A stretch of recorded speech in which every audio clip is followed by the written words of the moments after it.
அதாவது நம்ம கொஞ்சம் வேகமாக இருக்கணும். இப்போ பரீட்சை எழுத போகிறீங்க, எக்ஸாம் எழுத போகிறீங்க. கொஞ்சம் வேகமாக இருக்கணும், வேகமாக சிந்திக்கணும், வேகமாக அந்த பரீட்சை எழுதணும் அப்படின்னா என்ன பண்ணணும் அப்படின்னா, நீங்கள் என்ன பண்ணணும், ஓட்டப்பயிற்சி செய்யணும். அப்போ இதயம் வேகமாக துடிக்கும். அப்போ உங்கள் செயல்பாடு எல்லாமே வேகமாக இருக்கும். உங்கள் உடம்புல நடக்கிறது எல்லாமே வேகமாக இருக்கும். உடற்பயிற்சி செய்கிறது, அப்போ இந்த மாதிரி ஓட்டப்பயிற்சி செய்கிறது, இதயத்தை நீங்கள் வேகமாக துடிக்க வச்சிட்டிங்கன்னா, ஒரு அரை மணி நேரத்துக்கு துடிக்க வச்சிட்டிங்க. இதயத்தை துடிக்க வேகமாக, அப்போது உங்கள் வேலை, சிந்தனைகள், செயல்பாடு எல்லாமே வேகமாக இருக்கும். நீங்கள் நடைப்பயிற்சி செய்கிறீங்க அப்படின்னா அப்போ கொஞ்சம் இதயம் ஒரு துடிக்கும், பரவாயில்ல. ஆனால் அதை விட நீங்கள் ஒரு ஓட்டப்பயிற்சி செய்யும்போது உங்கள் இதயம் நல்லா வேகமாக துடிக்கும். அப்போ உங்களால் வேகமாக செயல்பட முடியும். உங்கள் செயல்பாடு வேகமாக இருக்கும். அதனால் வேகமாக செயல்பட வேண்டும் என்று ஆசை. இன்றைக்கி நம்ம வேகமாக செயல்பட்டாகணும், ஒரு வேலையை வேகமாக முடிச்சாகணும், இன்றைக்கி கொஞ்சம் நிறைய வேலைகளை முடிச்சாகணும், ரொம்ப அவசரமான அப்படின்னா என்ன பண்ணால் அரை மணி நேரம் ஓடிட்டு வாங்க. அரை மணி நேரம் ஓடுங்க. உங்கள் இதயத்துக்கு அந்த பயிற்சி கொடுத்துருங்க. இன்றைக்கி வேலை நிறைய இருக்குப்பா, சீக்கிரம் முடிச்சாகணும், 2 நாள் வேலையை ஒரே நாளில் முடிச்சாகணும் அப்படின்னு நினச்சிட்டு வச்சுங்க.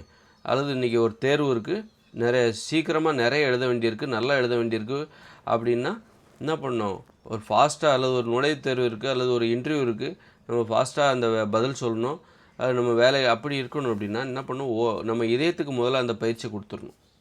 இதயத்துக்கு வேகமாக துடிப்பதற்கான பயிற்சி முன்கூட்டியே அதை கொடுத்துட்டோன்னு வச்சுக்கோங்க, வேகத்துக்கு அந்த இதயம் தயாராகிவிடும், வேகமாக செயல்படுவதற்கு தயாராகிவிடும். இந்த மாதிரி பயிற்சி எதுவுமே பண்ணாமல் நீங்கள் வேகமாக எழுதணும், வேகமாக படிக்கணும், வேகமாக ஒரு வேலையை செய்யணும் அப்படின்னு நினச்சா அந்த இதயம் முடியலப்பா, என்னால் முடியலை, ப்ளீஸ் விட்டுரு, என்ன ரொம்ப ரொம்ப இது பண்ணாத அப்படின்னு சொல்லும்.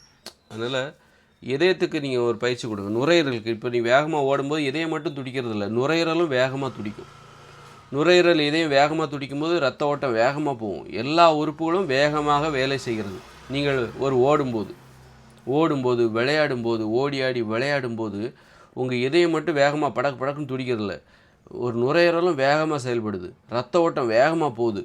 அப்போ சிறுநீரகமும் வேகமாக வேலை செஞ்சாகணும், எல்லா உறுப்புமே வேகமாக வேலை செஞ்சாகணும்.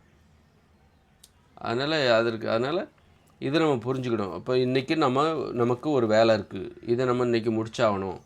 அப்போ நம்ம இந்த மாதிரி ஓட்டப்பயிற்சியாக ஒரு பண்ணால் நம்ம வேலைகள் நடக்கும், வேலைகள் சிறப்பாக நடக்கும் அப்படிங்கிறது நம்ம தெரிஞ்சுக்கிட்டு, நம்ம உடம்பு ஒரு இயந்திரம், அப்போ இயந்திரத்தை நம்ம புரிஞ்சுக்கணும், இதனால் அப்படி தெரிஞ்சுக்கிட்டு நம்ம அதற்கான வேலைகளை செஞ்சுக்கிட்டு செய்யணும்.